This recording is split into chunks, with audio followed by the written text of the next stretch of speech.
Praise the Lord. Hallelujah. கர்த்தருடைய பரிசுத்த நாமம் மகிமைப்படுவதாக. மீண்டுமாக கர்த்தருடைய சந்நிதியிலாய் அவருடைய சத்தம் கேட்கும்படியாக, அவருடைய வார்த்தையை தியானிக்கும்படியாக நமக்கு தந்திருக்கிற தருணத்திற்காக நாம் நன்றி செலுத்துவோம். இன்றைய தினம் நாம் வாசித்த 118வது சங்கீதம் அதனுடைய 5வது வசனத்தை நான் மீண்டுமாய் வாசிக்கிறேன். நெருக்கத்திலிருந்து கர்த்தரை நோக்கி கூப்பிட்டேன், கர்த்தர் என்னை கேட்டருளி விசாலத்திலே வைத்தார். ஒரு நிமிடம் நாம் கண்களை முடிவண்ணமாக சேர்ப்போம். எங்கள் அன்பின் பரம தகப்பனே, மீண்டுமாக இயேசு கிறிஸ்துவின் இனிய நாமத்தினாலே உடைய சந்நிதிக்குள்ளாக நாங்கள் கடந்து வருகிறோம். சபையாக இணைந்து கடந்து வருகிறோம். ஆண்டவரே, அன்றைய நீர் எங்களை இது நாள் வரை கண்மணி போல பாதுகாத்தீர், பராமரித்திருக்கிற அதற்காக நன்றியோடு உம்மை ஸ்தோத்திரிக்கிறோம். இன்று தினத்திலும் ஆண்டவரே, உம்முடைய வார்த்தையை நாங்கள் தியானிக்கும் பொழுது உடைய ஆவியானவரின் அபிஷேகத்தோடு கூட எங்களோடு இடைப்படும்படியாக நாங்கள் செபிக்கிறோம். எங்களுடைய உள்ளத்தின் ஆழத்தில் இருக்கிற எல்லா தேவைகளையும், எல்லா வாஞ்சைகளையும், விருப்பங்களையும் நீர் அறிந்திருக்கிறீர் ஆண்டவரே. அது ஒவ்வொன்றையும் அன்றி அதற்கு பதில் தரும்படியாக, விடுதலை தரும்படியாக, அற்புதம் செய்யும்படியாக எங்களை ஒவ்வொருவரையும் தாழ்த்தி சமர்ப்பிக்கிறோம். அடியானை இரத்த கோட்டைக்குள்ளாய் மறைத்து கொண்டதற்காய் ஸ்தோத்திரம். எங்களை ஒவ்வொருவரையும் இரத்த கோட்டைக்குள்ளாய் மறைத்துக் கொள்வதற்காய் ஸ்தோத்திரம். ஆண்டவரே, நீர் வெளிப்படும் ஆண்டவரே. சகல கனம் வகை உமக்கே நாங்கள் செலுத்துகிறோம். இயேசுவின் நாமத்தினால் ஜெபிக்கிறோம் எங்கள் நல்ல பிதாவே, ஆமென், ஆமென். இந்த வசனத்தில் நாம் வாசித்த பொழுது, நெருக்கத்திலிருந்து கர்த்தரை நோக்கி கூப்பிட்டேன், கர்த்தர் என்னை கேட்டருளி விசாலத்திலே வைத்தார் என்று நாம் வாசிக்கிறோம். அவன் நெருக்கம் என்றால் ஒரு இடுக்கமான இடமாக இருக்கலாம், நாம் மிகவும் அசைய முடியாத ஒரு நிலைமையிலாக இருக்கலாம், அல்லது ஒரு பற்றாக்குறையின் நிலைமையாக இருக்கலாம். பணத்தில் பற்றாக்குறை, ஆரோக்கியத்தில் பற்றாக்குறை, இப்பொழுது இருக்கிற நிலைமை நீங்கள் பார்க்கும் பொழுது சமாதானத்தில் பற்றாக்குறை, சந்தோஷத்தில் பற்றாக்குறை, திருப்தி இல்லாத ஒரு நிலைமை இப்படியாக இருக்கலாம். அதுதான் நெருக்கம் என்று நாம் நினைத்து கொண்டிருக்கலாம். அது என்ன நெருக்கமாக இருந்தாலும் இங்கு சொல்லப்பட்டிருக்கிறது, யாரை நோக்கி கூப்பிட வேண்டுமா? கர்த்தரை நோக்கி நாம் கூப்பிட வேண்டும். ஏனென்றால் அதை தொடர்ந்து நீங்கள் வாசித்தீர்கள் என்று சொன்னால் 8-9 வசனங்களை வாசிக்கும் பொழுது 118வது சங்கீதம், மனுஷனை நம்புவதை பார்க்கிலும் கர்த்தர் பேரில் பற்றுதலாக இருப்பதே நலம். பிரபுக்களை நம்புவதை பார்க்கிலும் கர்த்தர் பேரில் பற்றுதலாக இருப்பதே நலம் என்று அங்கு சொல்லப்பட்டிருக்கிறது. அநேக வேளைகளில் நம்முடைய வாழ்க்கையில் குழப்பங்கள், போராட்டங்கள், உபத்திரவங்கள், நெருக்கம், வேதனை, துக்கம், துயரம் வரும்பொழுது நாம் என்ன செய்கிறோம் என்று சொன்னால், முதலாவதாக நாம் ஓடோடி நமக்கு தெரிந்த நண்பர்களிடத்திலோ, உறவினர்களிடத்திலோ, அல்லது தாய் தகப்பன்மார்களிடத்திலோ, நமக்கு வயதுக்கு மூத்தவர்களிடத்திலோ நாம் கடந்து செல்லலாம். கடந்து சென்று அவர்களிடத்து அறிவுரை கேட்கவும், ஆலோசனை கேட்கவுமாக நம்முடைய பிரச்சனைகளை அவரிடத்தில் நாம் பங்கு வைக்கலாம். தவறு ஒன்றும் அதில் இல்லை. ஆனால் முதலாவது நாம் செய்ய வேண்டியது, நாம் கர்த்தரை நோக்கி கூப்பிட வேண்டும் என்று இங்கு சொல்லப்பட்டிருக்கிறது. ஏனென்று சொன்னால், மனிதர்கள் ஒரு அளவுதான் நமக்கு உதவி செய்ய முடியும், ஒரு அளவுதான் நம்மை வழி நடத்த முடியும், ஒரு அளவுதான் அவர்களுக்கு வேண்டிய ஆலோசனைகள் தர முடியும். ஆனால் நித்தியத்தை அறிகிற தேவன், நம்முடைய முடிவை ஆரம்பத்திலேயே அறிகிற தேவன் இயேசு கிறிஸ்துவானவர் ஒருவர் இருக்கிறார். அவரிடத்தில் நாம் கடந்து செல்லும் பொழுது நமக்கு போதுமான ஆலோசனையை அவர் தருவார், போதுமான விடுதலையை நமக்கு தருவார், போதுமான நன்மையை நமக்கு தருவார். நாம் நினைப்பதை காட்டிலும் அதிகமாக, நாம் கேட்பதை காட்டிலும் அதிகமாக, நம்முடைய விருப்பத்தை காட்டிலும் அதிகமாக, நம்முடைய அருகதையை காட்டிலும் அதிகமாக நமக்கு ஏதாவது செய்ய ஒருவர் இருப்பார் என்று சொன்னால் அவருடைய பெயர் தான் இயேசு கிறிஸ்து. ஹல்லேலூயா. நம்மை நேசிக்கிறவராய் இருக்கிறார், நம்முடைய ஆத்தும நேசராய் இருக்கிறார். நம்ம சற்று முன்பதாக திருவிருந்து ஆராதனையில் நாம் கலந்து கொண்டோம். திருவிருந்தை அதில் நாம் பங்கு கொண்டோம். என்னத்தை அது அடையாளமாக இருக்கிறது பிரியமான? எனக்காகவும் உங்களுக்காகவும் அவர் சகல பாவத்தின் தண்டனையும் தன்மேல் ஏற்றுக்கொண்டு, நோய்களையும் பிணிகளையும் தன்மேல் ஏற்றுக்கொண்டு, நம்முடைய சாபங்களையும் கரைகளையும் தன்மேல் ஏற்றுக்கொண்டு, எல்லா பாவத்தின் தண்டனைகளையும் தன்மேல் ஏற்றுக்கொண்டு அந்த சிலுவையில் நமக்கு பதிலாக அங்கு தொங்கினார். பிரியமானவர்களே, நமக்கு பாவத்தின் பரிகாரமாய் அங்கு தொங்கினார். நம்முடைய இரட்சகராய் மாறும்படியாக, நம்முடைய மீட்பராய் மாறும்படியாக, நம்மை மீட்டெடுக்கும்படியாக அவர் அப்படியாக நமக்கு எல்லாவற்றையும் விடுதலை தரும்படியாக, பரிபூர்ண விடுதலை தரும்படியாக அந்த சிலுவையில் பலியானார் என்று நாம் பார்க்கிறோம். சரீரத்தை நொறுக்கும்படியாக அவர் தம்மை ஒப்பு கொடுத்தார். அவர் ரத்தத்தை அந்த கடைசி துளி ரத்தம் கூட சிந்தும்படியாக தன்னை ஒப்பு கொடுத்தார். இது யார் செய்தார் பிரியமானவர்களே? என்னையும் உங்களையும் நேசிக்கிற அந்த பிதாவான தேவன் தான் செய்தார். அவ்வளவா என்னையும் உங்களையும் நேசிக்கிறார். அவ்வளவா என்னையும் உங்களையும் அவர் மிகவும் அதிகமாக நேசித்தபடியினால் தான் தன்னுடைய ஒரே பேரான குமாரன் என்று கூட பாராமல் தன்னுடைய ஒரே பேரான குமாரனாக இயேசு கிறிஸ்துவை எனக்காகவும் உங்களுக்காகவும் இந்த பூமியில் அனுப்பி தந்தார். ஹல்லேலூயா. அதற்காக கரங்களை உயர்த்தி வண்ணமாய் பிதாவே உமக்கு நன்றி என்று சொல்லுவோமா. ஒவ்வொரு நாளும் நம்முடைய வாழ்க்கையில் கஷ்டங்கள் வரும் பொழுது, ஒவ்வொரு நாளும் நம்முடைய வாழ்க்கையில் பிரச்சனைகள் எல்லாம் கடந்து வரும்பொழுது நம்முடைய பிரச்சனைகள் தான் பெரிதாக தோன்றுகிறது. அப்படிதான் சத்ருவானவன் காண்பிப்பான், அதுதான் பூதாகரமாக காண்பிப்பான். ஆனால் உண்மை என்ன தெரியுமா பிரியமானவர்களே?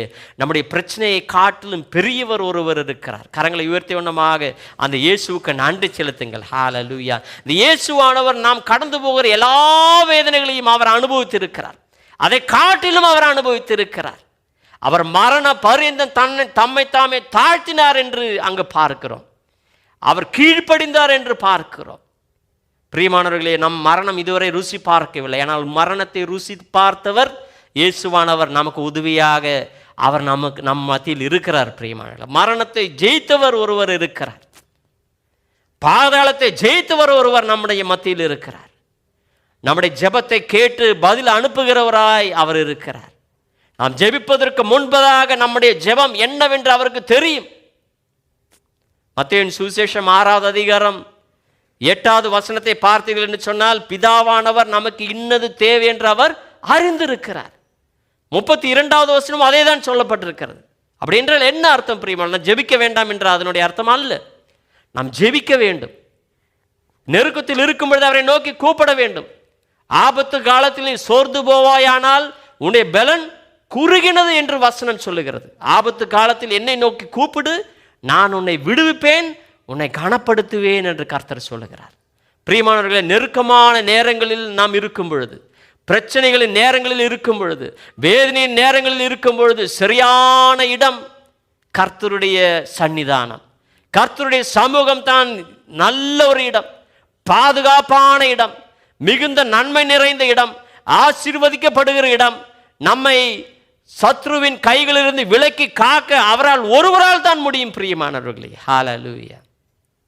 இந்த உலகத்தில் இருக்கிற சகல போராயுதங்களும் ஒன்று சேர்ந்து வந்தாலும், சகல சத்துருக்களும் ஒன்று சேர்ந்து வந்தாலும், எனக்கும் உங்களுக்கும் தேவனானவர் நமக்கு அனுகூலமாயிருந்தால், நமக்கு பட்சமாயிருந்தால், நமக்கு எதிராக நிற்பவர்கள் யாரும் இல்லை என்று கர்த்தருடைய வசனம் சொல்லுகிறது. அவருடைய அன்பிலிருந்து ஒன்றும் நம்மை பிரிக்க முடியாது என்று கர்த்தருடைய வசனம் சொல்லுகிறது. பிரியமானவர்களே, இங்கு பார்க்கிறோம், நெருக்கத்திலிருந்து கர்த்தரை நோக்கி கூப்பிட்டேன், கர்த்தர் என்னை கேட்டரில். எல்லோரும் சொல்லுங்கள், நெஞ்சோடு கை வைத்து சொல்லுங்கள், நான் ஜெபிக்கும் பொழுது கர்த்தர் என்னை கேட்டருளுவார். என்னை கேட்டு அருளுவார். அப்படின்னா பதில் தருவார். நம் ஜெபத்தை கேட்கிறவர் மட்டுமல்ல, ஜெபத்தை கேட்டு பதில் அளிக்கிற தேவனாயிருக்கிறார். எப்படியாக பதில் அளிக்கிறாராம்? விசாலத்திலே வைப்பாராம். எல்லாரும் சொல்லுங்கள், விசாலத்திலே வைக்கிறவராயிருக்கிறார். ஹல்லேலூயா. சங்கீதம் 66வது அதிகாரம் அதனுடைய 12வது வசனத்தை நானும் நீங்களும் வாசிக்கும் பொழுது அங்கு இப்படியாக சங்கீதக்காரன் சொல்லுகிறான். நான் தீயும் வாசிங்க பிரதர், அது 66. சொல்லுங்க. மனுஷரை எங்கள் தலையின் மேல் ஏறி போக பண்ணினீர், தீயையும் தண்ணீரையும் கடந்து வந்தோம், செழிப்பான இடத்தில் எங்களை கொண்டு வந்து விட்டீர் என்று பார்க்கிறோம். அப்ப நம்முடைய வாழ்க்கையில் தீயின் அனுபவங்கள், நம்முடைய தண்ணீரின் அனுபவங்கள், அப்படி என்றால் நமக்கு மேற்கொள்ள முடியாத ஒரு நிலைமையாக இருக்கலாம், போராட்டமாக இருக்கலாம். என்ன இருந்தாலும் தேவன் நம்மோடு கூட இருக்கும் பொழுது அவர் செழிப்பான இடத்தில், விசாலமான இடத்தில், நெருக்கமான இடத்தில் அல்ல, விசாலமான இடத்தில் அவர் நம்மை கொண்டு வந்து சேர்ப்பார். எப்பொழுது பிரியமானவர்களே? 62வது சங்கீதம் அதனுடைய 8வது வசனம் சொல்லப்படுகிறது, ஜனங்களே எக்காலத்திலும் அவரை நம்புங்கள். சந்தோஷமான காலத்திலே நம்புங்கள் என்றால் சொல்லப்பட்டிருக்கிறது. செழிப்பான காலத்தில் மட்டும் நீங்கள் நம்புங்கள் என்றால் சொல்லப்பட்டிருக்கிறது. உங்களுக்கு ஆரோக்கியம் இருக்கும் பொழுது, திராணி இருக்கும் பொழுது, உங்களுக்கு எல்லா விதமான உதவிகளும் உங்களுக்கு இருக்கும் பொழுது அவரை நம்புங்கள் என்றால் சொல்லப்பட்டது இல்லை. எக்காலத்திலும் அவரை நம்புங்கள். அவர் சமூகத்தில் உங்கள் இருதயத்தை ஊற்றி விடுங்கள். தேவன் நமக்கு அடைக்கலமாயிருக்கிறார். ஹல்லேலூயா. அதனுடைய 6வது வசனம் 62:6, அவரே என் கன்மலையும் என் ரட்சிப்பும் என் உயர்ந்த அடைக்கலமானவர், நான் அசைக்கப்படுவதில்லை. ஹல்லேலூயா. எந்தன் கன்மலையானவரே, என்னை காக்கும் தெய்வம் நீரே. எந்தன் கன்மலையானவரே, என்னை காக்கும் தெய்வம் நீரே. வல்லமை மாட்சிமை நிறைந்தவரே, மகிமைக்கு பாத்திரரே. வல்லமை மாட்சிமை நிறைந்தவரே, மகிமைக்கு பாத்திரரே. ஆராதனை உமக்கே, ஆராதனை உமக்கே, ஆராதனை உமக்கே, ஆராதனை உமக்கே. உந்தன் சிறகுகளின் நிழலில் என்றென்றும் மகிழ செய்தி. உந்தன் சிறகுகளின் நிழலில் என்றென்றும் மகிழ செய்தி. தூயவரே என் துணையாளரே, துதிக்கு பாத்திரரே. தூயவரே என் துணையாளரே, துதிக்கு பாத்திரரே. ஆராதனை உமக்கே, ஆராதனை உமக்கே, ஆராதனை உமக்கே, ஆராதனை உமக்கே, ஆராதனை உமக்கே. ஆராதித்துக் கொண்டிருக்கிற உங்கள் மத்தியில் கர்த்தர் உங்களோடு கூட இடைப்பட்டு கொண்டிருக்கிறார். பிரியமானவர்களே, உங்களுடைய எல்லா நிலைமையும் கர்த்தர் நன்காய் அறிகிற தேவனாய் இருக்கிறார். அவர் நமக்கு கண்மலையாய் இருக்கிறார். ஹல்லேலூயா. Thank you Lord. Thank you, thank you, thank you Jesus. ஹல்லேலூயா. ஒவ்வொரு நிமிடமும், எல்லா காலத்திலும், எந்த சூழ்நிலையிலும், எந்த சந்தர்ப்பங்களிலும் துதிக்கு பாத்திரர் அவர் ஒருவர் மாத்திரம். ஹல்லேலூயா. ஏனென்றால் நம்மை நேசிக்கிறவர் மட்டுமல்ல, நமக்கு ஜீவனை தந்தவர் மட்டுமல்ல, அவர் நித்தியமாய் நம்மை நடத்துவேன் என்று வாக்குத்தத்தம் பண்ணினவர். ஹல்லேலூயா. இந்த வாக்குத்தத்தம் பண்ணினவர் எப்படிப்பட்டவர் தெரியுமா பிரியமானவர்களே? அவர் உண்மையுள்ளவராயிருக்கிறார். அவர் வாக்கு மாறாதவராயிருக்கிறார். தன்னுடைய ஜீவனையே தந்தவர். அதோடு கூட எல்லாம் தராமல் இருப்பாரா? சற்று யோசித்து பாருங்கள். நாம் வேலை இல்லை என்று கலங்கி கொண்டிருக்கிறோம். கர்த்தரிடத்தில் ஒப்பு கொடுங்கள். உங்களுடைய இருதயத்தை ஊற்றி விடுங்கள். பிரச்சனைகளோடு, பண கஷ்டத்தோடு, கடனோடு கூட உட்கார்ந்து கொண்டிருக்கலாம். வியாதியோடு கூட உட்கார்ந்து கொண்டிருக்கலாம். எல்லாம் என்னுடைய வாழ்க்கையில் இழந்தவனைப் போல, நஷ்டப்பட்டவனைப் போல நான் உட்கார்ந்து கொண்டிருக்கிறேன் என்று சொல்லலாம். ஆனால் தேவன் சொல்லுகிறார், என்னை நோக்கி கூப்பிடு, நான் உனக்கு உத்தரவு அருளுவேன். என்னை நோக்கி கூப்பிடு, நான் உனக்கு பதில் அளிப்பேன். என்னை நோக்கி கூப்பிடு, நான் உன்னை விடுவிப்பேன் என்று சொல்லுகிறார். ஹல்லேலூயா. ஏசாயாவின் புஸ்தகம் அதனுடைய 15வது அதிகாரம் 21வது வசனம், நான் உன்னை பொல்லாதவர்களின் கைக்கு தப்புவித்து உன்னை பலவந்தரின் கைக்கு நீங்களாக்கி விடுவிப்பேன் என்கிறார். எல்லோரும் சொல்லுங்கள், என்னை பொல்லாதவர்களின் கைக்கு அவர் தப்புவிப்பார், பலவந்தரின் கைக்கு நீங்களாக்கி விடுவிப்பார். The Lord will deliver us from the wicked people, and He will also redeem us from the violent என்று ஆங்கிலத்தில் சொல்லப்பட்டிருக்கிறது. பிரியமானவர்களே, இது எப்படியாக நடக்கிறது என்று பார்க்கும் பொழுது, நானும் நீங்களும் நம்முடைய வாயிலிருந்து வருகிற வார்த்தை உத்தமமான வார்த்தையாக இருக்க வேண்டும். இதனுடைய நீங்கள் வாசித்து பார்த்தீங்கன்னா 19வது வசனம், நீ திரும்பினால் நான் உன்னை திரும்ப சீர்படுத்துவேன். இது எரேமியாவினிடத்தில் தேவன் சொல்லுகிறதான வார்த்தை. என் முகத்துக்கு முன்பதாக நிலைத்தும் இருப்பாய். நீ தீர்ப்பானது நின்று விலையேற பெற்றதை பிரித்தெடுத்தால் என் வாய் போலிருப்பாய்.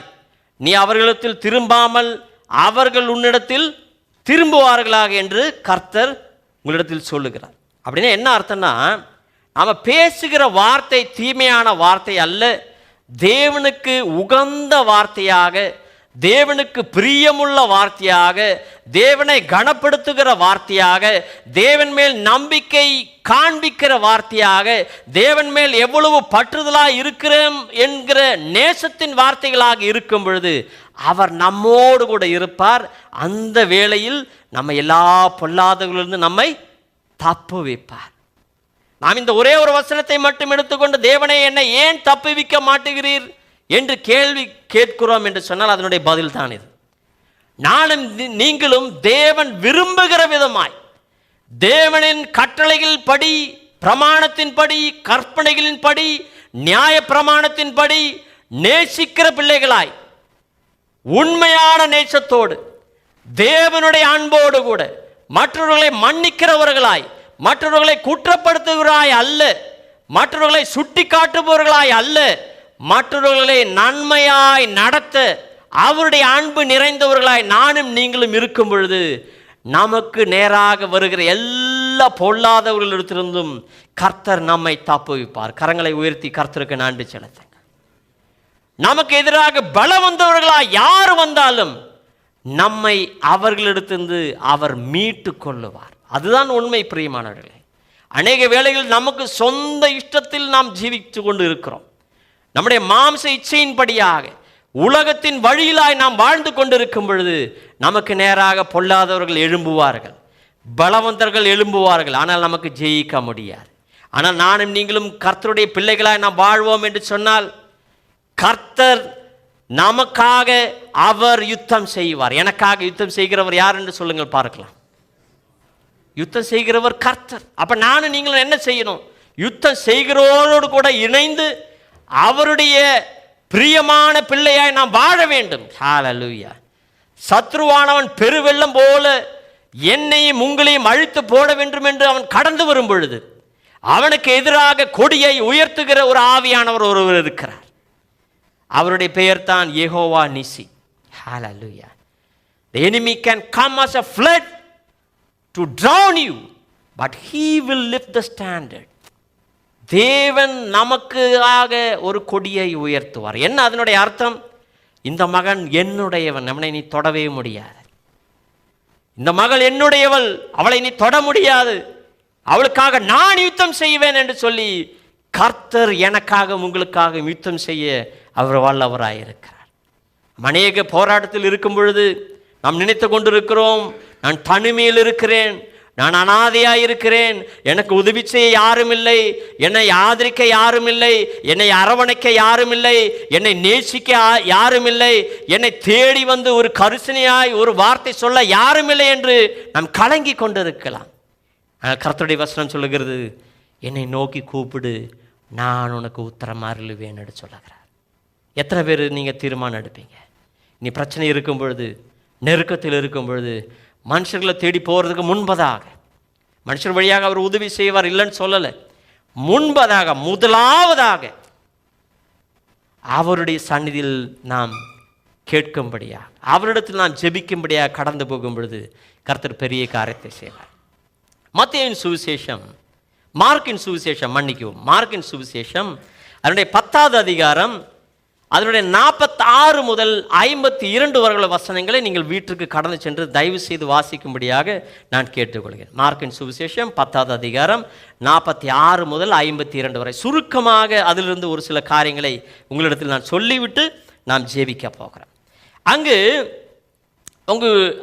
ஒரு ஒரு குருடனாய ஒரு மனிதன், தீமேயுவின் மகன் பர்த்திமாய் என்ற ஒருவன் வழி அருகே உட்கார்ந்து பிச்சை கேட்டு கொண்டிருக்கிறான். அப்போ அவனுடைய நிலைமை பாருங்கள்.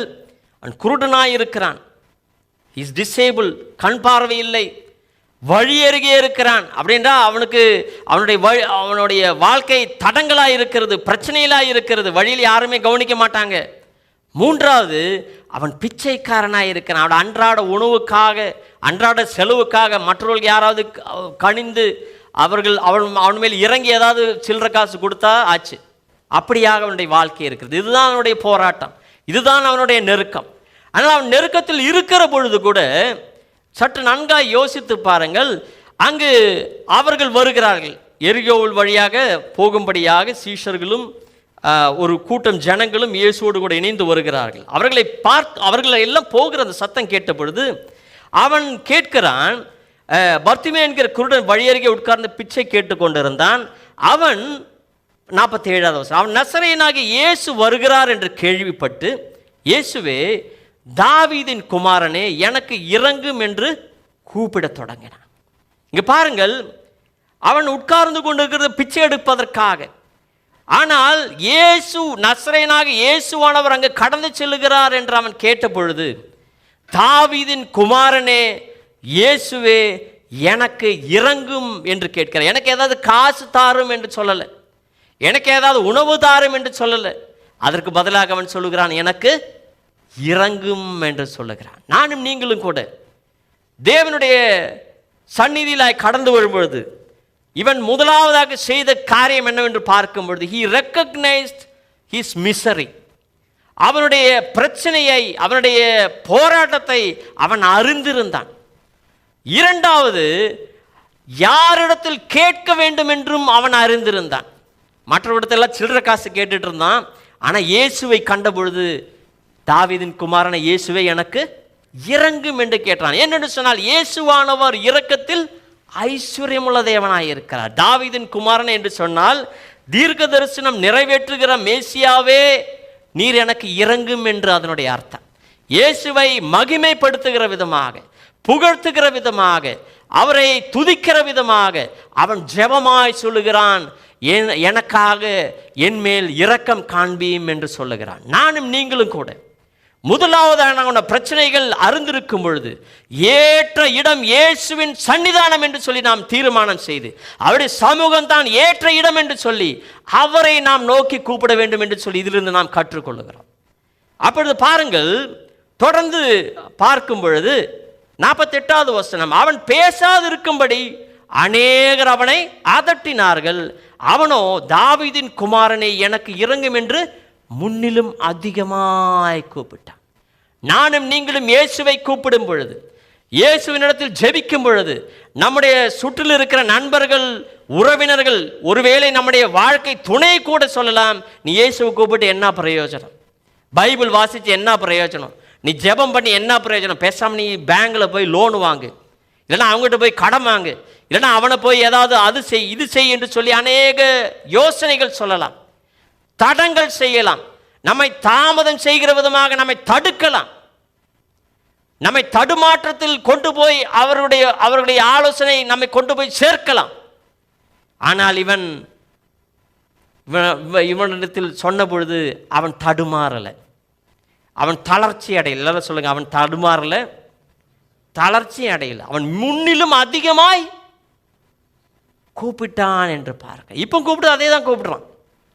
அப்படி என்றால் நம்முடைய வாழ்க்கையில் பிரச்சனை தெரிஞ்சிருச்சு, பிரச்சனை தெரிஞ்சு இயேசுவின் இடத்தில் நாம் ஜெபித்து கொண்டிருக்கிறோம். ஆனால் அதை தடங்கள் செய்கிற விதமாக சத்ருவானவன் அநேக வழிகளாக நம்மோடு கூட இடைப்படுவான். ஒருவேளை மனிதர்கள் வழியாக இருக்கலாம், ஒருவேளை நம்முடைய மனசிலே சொல்லுவான், இதெல்லாம் சரி வராது, நாமெல்லாம் ஜெபிச்சாலும் சரி வராது, ஒருவேளை பெரிய ஊழிக்காரர் ஜெபிச்சா தான் சரி வரும். இல்லை பிரியமானவர்களே, உங்களுடைய பெருமூச்சை கூட அவர் அறிகிற தேவனாய் இருக்கிறார். ஜெபிக்க முடியாத நிலைமையில் நீங்கள் பெருமூச்சு விட்டீர்கள் என்று சொன்னால் அதை கூட புரிந்து கொள்ளுகிற ஒருவர் தேவர் இருக்கிறார். ஒருவேளை யாரிடத்தில் சொல்ல முடியாமல் நீங்கள் கண்ணீரில் உங்களுடைய தலையணை நனைத்து உங்களுடைய படுக்கையறையில் படுக்கும் பொழுது கூட அதை கூட அவர் நன்காய் அறிகிற தேவனாய் இருக்கிறார். கண்ணீரை காண்கிற தேவனாய் இருக்கிறார், இருதயத்தின் நொறுக்கத்தை காண்கிற தேவனாய் இருக்கிறார், இருதயம் நொறுங்குண்டவர்களாக இருக்கும் பொழுது சமீபமாய் இருக்கிற தேவனாய் இருக்கிறார். இருதயம் நொறுங்குண்டவர்களுக்கு ஒரு நாளும் அவர் தள்ளிவிடாமல் அவர் கூடவே இருக்கிறவராய் இருக்கிறார். ஹல்லேலூயா! இருதயம் நொறுங்குண்டவர்களை குணமாக்கி அவர்களை காயங்களை கட்டுகிறவராய் இருக்கிறார். அப்படிப்பட்ட தேவனிடத்தில் நாம் கடந்து வரும்பொழுது தடங்கள் இருக்கத்தான் செய்யும். நம்மை தடுக்க வேண்டும், எப்படியாவது அவனை தளர்த்த வேண்டும் என்று சொல்லி சத்ருவான அநேக போராட்டங்கள் செய்யலாம். ஆனால் இந்த பர்த்திமேயு சொன்னது போல முன்னிலும் அதிகமாய் ஜெபிக்க வேண்டும், ஊக்கமாய் ஜெபிக்க வேண்டும்.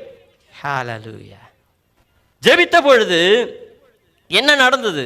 இயேசு நின்று அவனை அழைத்து வர சொன்னார். அவர்கள் அந்த குருடனை அழைத்து, திடன் கொள், எழுந்திரு, உன்னை அழைக்கிறார் என்றார்கள்.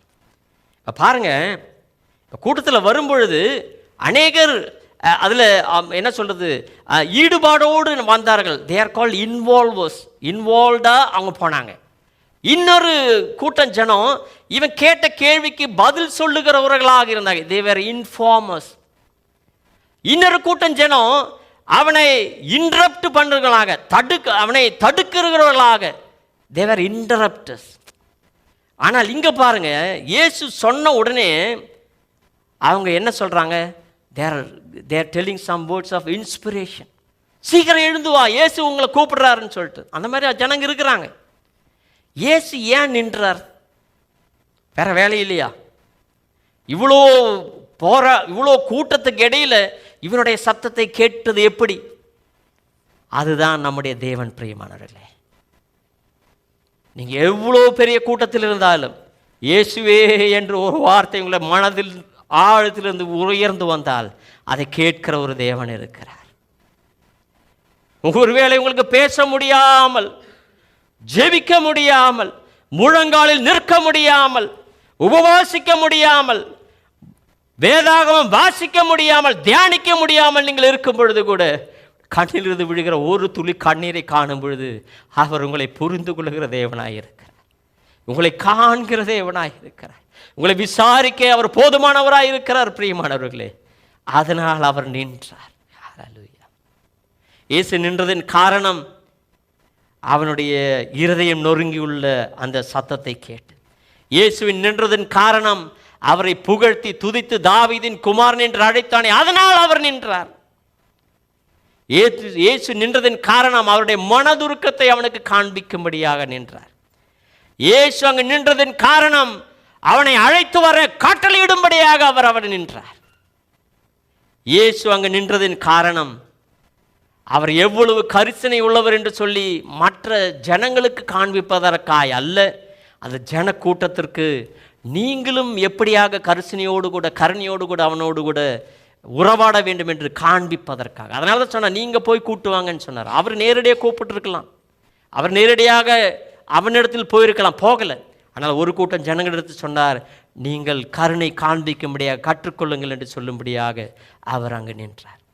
கூப்பிட்டு உடனே 50வது வசனம், உடனே அவன் தன் மேல் வஸ்திரத்தை எறிந்துவிட்டு எழுந்து இயேசுவினிடத்தில் வந்தான்.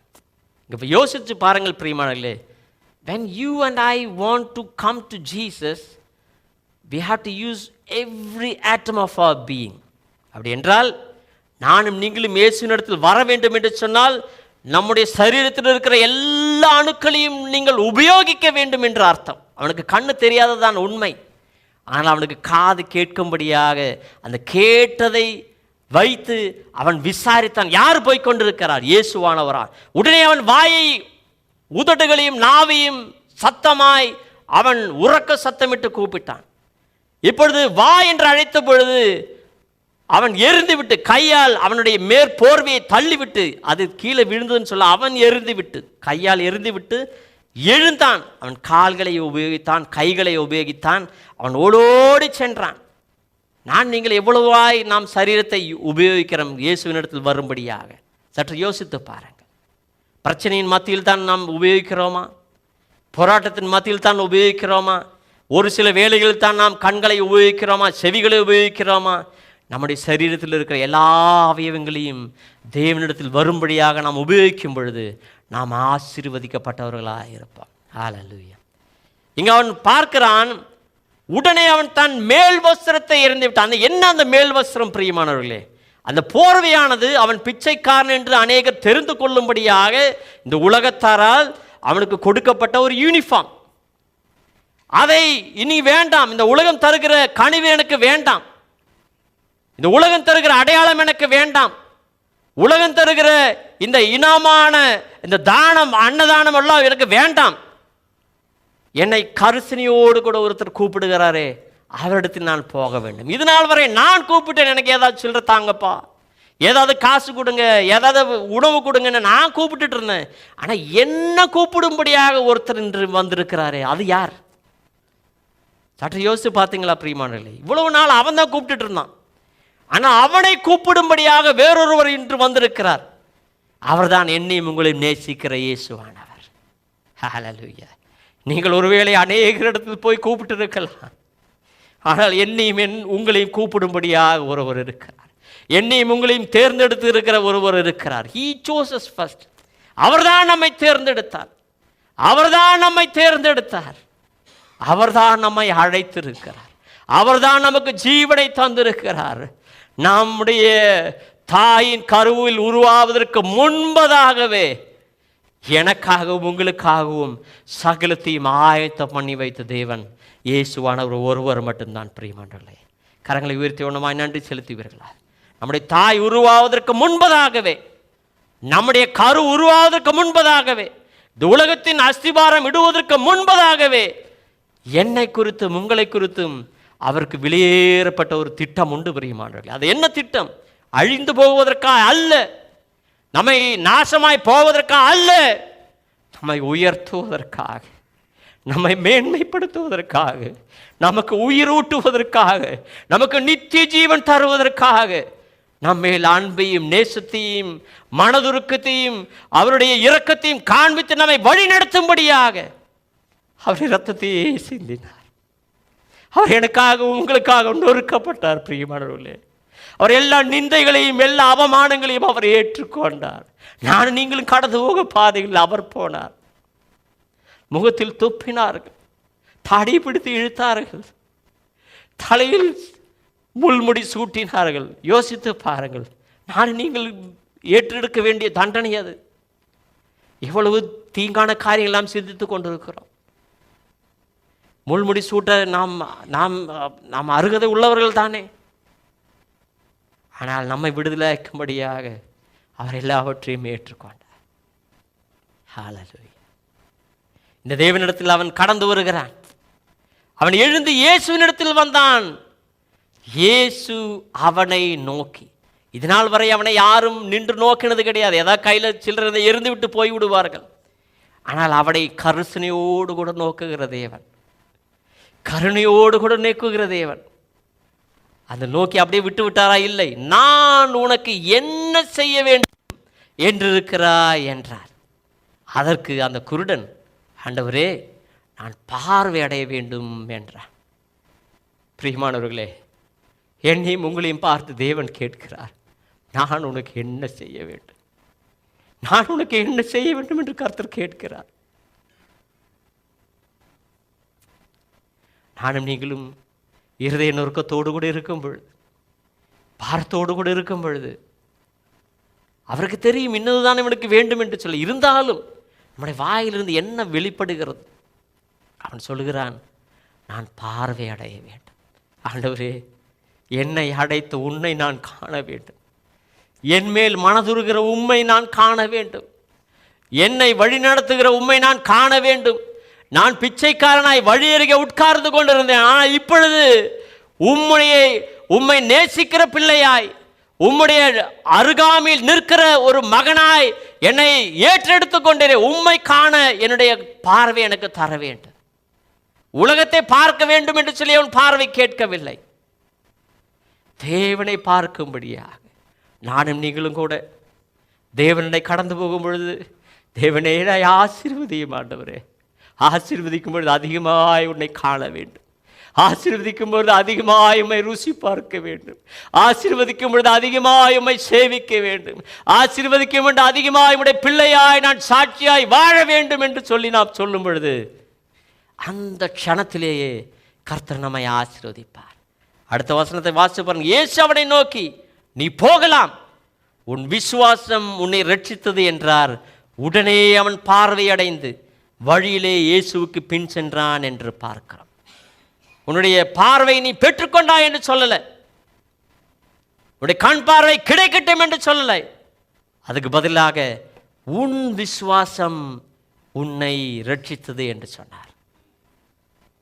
முதலாவதாக எல்லோரும் தடங்கள் செய்த பொழுது விடாமுயற்சியோடு கூட அவன் விசுவாசத்தில் நிலைத்திருந்தான். இரண்டாவது, தேவனிடத்தில் அவருடைய நாமத்தை மகிமைப்படுத்துகிற விதமாக தாவீதின் குமாரனே என்று சொல்லி அவருடைய நாமத்தை புகழ்ந்தான். மூன்றாவது, எல்லோரும் அவனை அதட்டின பொழுது அவன் அதை கண்டுகொள்ளவில்லை, அசட்டை செய்யவில்லை, அவன் தள்ளிவிட்டான். ஆனால் அவனை உற்சாகப்படுத்தினவர்களிடத்தில் அவர்களுடைய சத்தத்தை கேட்டு அவன் அதை அதுபோல அது செய்தான். அவருடைய பழைய வாழ்க்கையை உதிரி தள்ளிவிட்டு அவன் இயேசுவினிடத்தில் வந்தான். ஒருவன் கிறிஸ்துவுக்குள் ஆனால் அவன் புதிய சிருஷ்டியாயிருக்கிறான். பழையவை எல்லாம் ஒழிந்து போயின, எல்லாம் புதிதாயின. நானும் நீங்களும் தேவனிடத்தில் கடந்து வரும் பொழுது பழைய மூட்டையெல்லாம் கொண்டு வரக்கூடாது பிரியமானவர்களே. பழைய பாவ சுபாவங்கள், பழைய அந்த அடிமைத்தான சுபாவங்கள், பழைய விதமான காரியங்கள் எல்லாம் ஒன்று கொண்டு வரக்கூடாது. அது எல்லாவற்றையும் விட்டுவிட வேண்டும். இதெல்லாம் கந்தை குப்பை என்று சொல்லி தள்ளிவிட்டு தேவனிடத்தில் வரும்பொழுது புதிதான ஒரு காரியத்தை அவர் நமக்கு தருவார். எல்லாரும் சொல்லுங்க, புதிதான காரியத்தை. புதிதான காரியம் மேன்மையான காரியமாக இருக்கும். புதிதான காரியம் இது நாள் வரை நீங்கள் கண்டிராத காரியமாக இருக்கும். புதிதான காரியம் இது நாள் வரை நீங்கள் கேட்டிராத காரியமாக இருக்கும். புதிதான காரியம் இது நாள் வரை உங்கள் இருதயத்தில் நீங்கள் உணர்ந்திராத காரியமாக இருக்கும். பிரியமானவர்களே, ஹல்லேலூயா. அவன் அதை பெற்றுக்கொண்டான். பெற்றுக்கொண்டு மிகவும் சந்தோஷத்தோடு கூட அவன் ஓடி ஆடி குடும்பத்திற்குள்ளாகவோ நண்பர்களிடத்தில் அவன் ஓடி போகவில்லை. மாறாக அவன் என்ன செய்தான் பாருங்கள். அவன் உடனே அவன் பார்வை அடைந்த வழியிலே இயேசுவுக்கு பின் சென்றான் என்று பார்க்கிறோம். இங்கே தான் ஒரு பாயிண்ட். நம்மேல் மனதுருகிற தேவன் நமக்கு பதில் அளிப்பார், விடுதலை தருவார், ஆசீர்வதிப்பார்.